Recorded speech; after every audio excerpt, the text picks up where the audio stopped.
Welcome, PT Brian here again.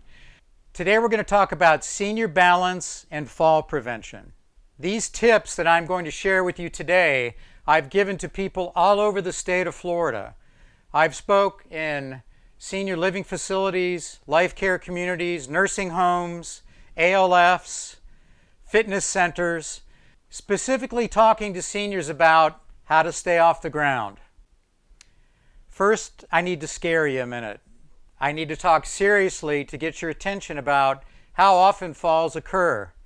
Every 11 seconds in the United States of America, another fall happens. By the end of this video, about every 19 minutes in the US, you have another death from a fall. 2.8 million emergency room visits every year. That's gigantic. 800,000 hospitalizations, and the sad fact of 27,000 deaths from falls. All of you might know somebody who's had a fall. They go to the hospital, and guess what? You know what happens. Half the time they don't come back, because that's the first domino to fall, if you will. A fall's that first domino. They go into the hospital, then they might get pneumonia, and then they lay in bed for a week, and all of a sudden they don't come back out. So this is serious business. It has a huge life impact as well. Decreased socialization happens from falls. You go in the hospital, you come home, you don't feel as confident. You get an increased fear of falling with each and every fall. It almost becomes exponential. Limits socialization, you have physical decline. You also have the chances for depression through isolation, and sometimes a feeling of helplessness and hopelessness. So I hope all of that got your attention.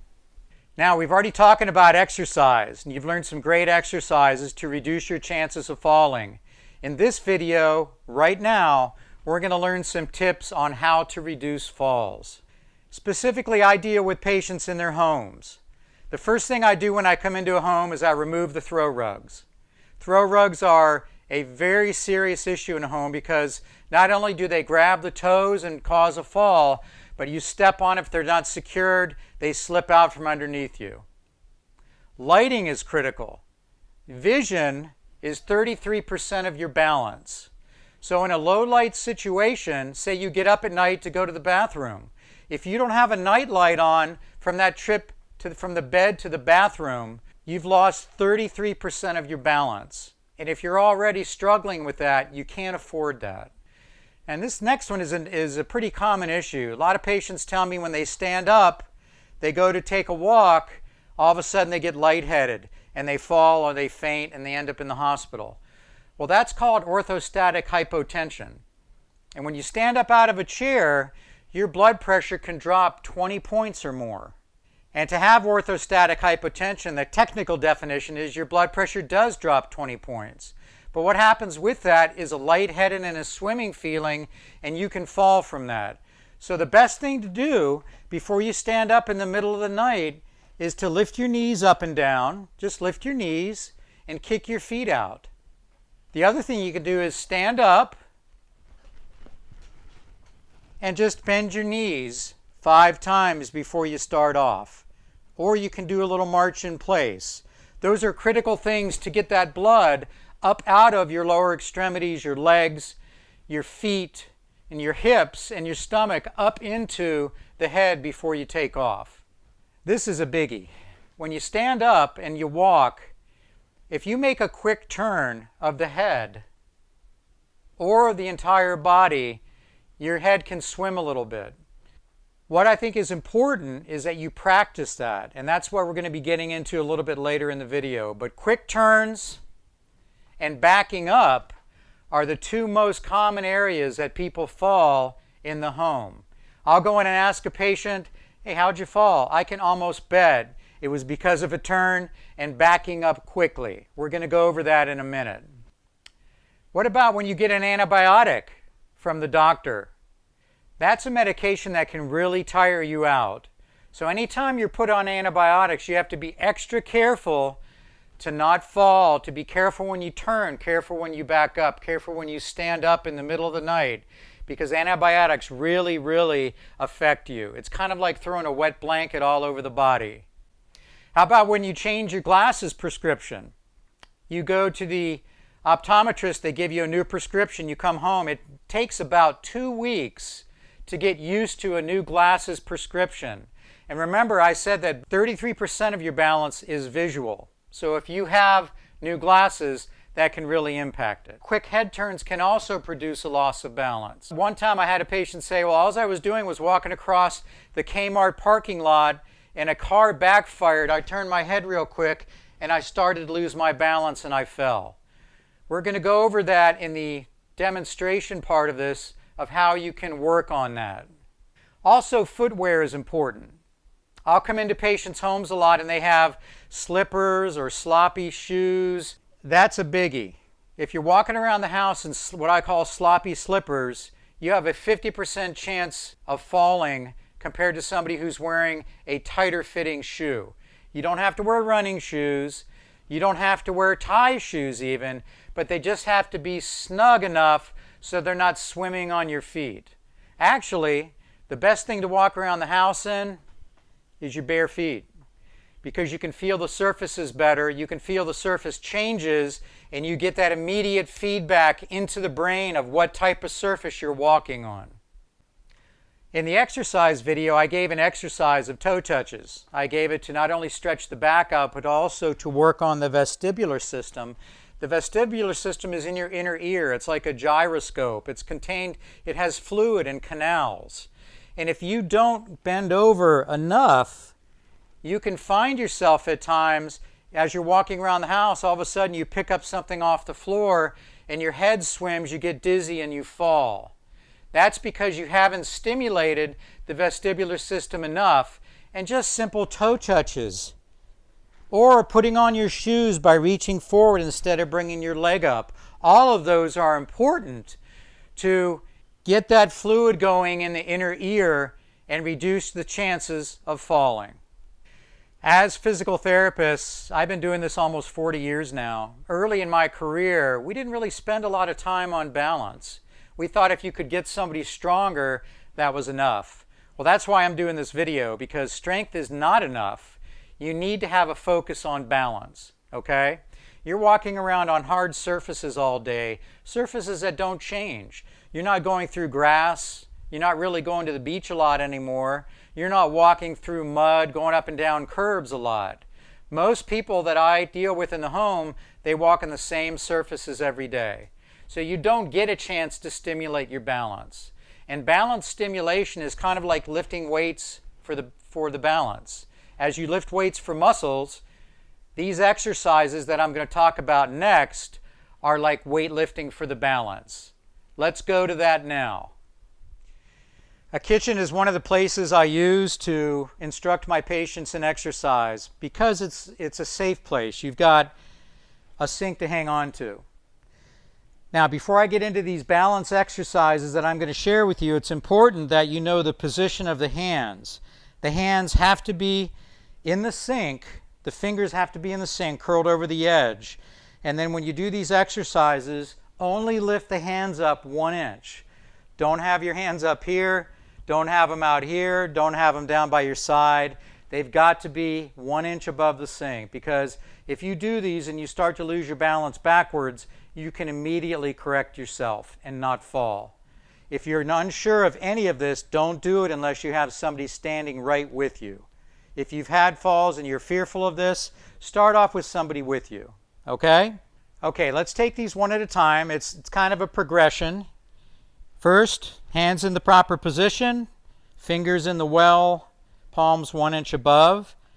Put your feet close together. That's the first position. With your feet close together, once you can do that without significantly swaying, you can start to turn your head. This is practicing the head turns. This integrates the movement of the head with the body. It's called somatosensory integration. Very important for fall prevention. Remember the fall that happened in the Kmart parking lot. Had this person been practicing this, they probably wouldn't have fallen. Now we're going to do 1 foot in front of the other, walking a straight line. So basically you just put 1 foot heel toe, so they're lined up. Get your hands in the right position, 1 inch above the sink. This is going to be tough. It's harder than having the foot out to the side a little bit. Once you line them up, it's a little tougher. So we start here, and then you can add the head turns as you get better at it. You don't have to add the head turns until you're completely confident.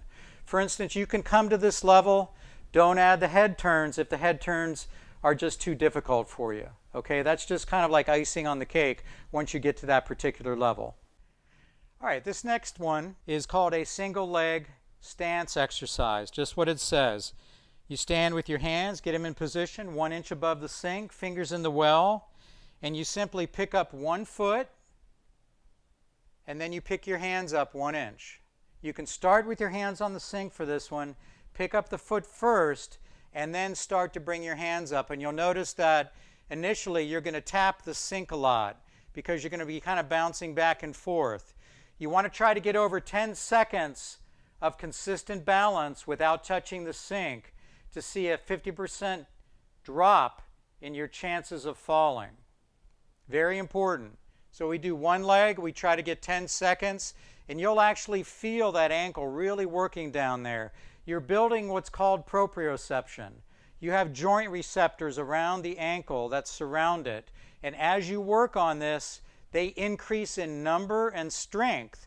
Just like if I were to go out and try to ride a skateboard now, I would certainly fall the first time, but after a week of practice, my joint receptors would increase and multiply, and I'd be able to handle that activity. So you do one side, try to get 10 seconds, and then you pick up the other foot and work the other leg. This can easily be worked on as you're doing the dishes, as you're washing things at the sink. Once you dry everything off, just do a few of these before you leave the sink area, making sure your hands are 1 inch above. But I'm doing it now, and I can really feel my ankle working at it.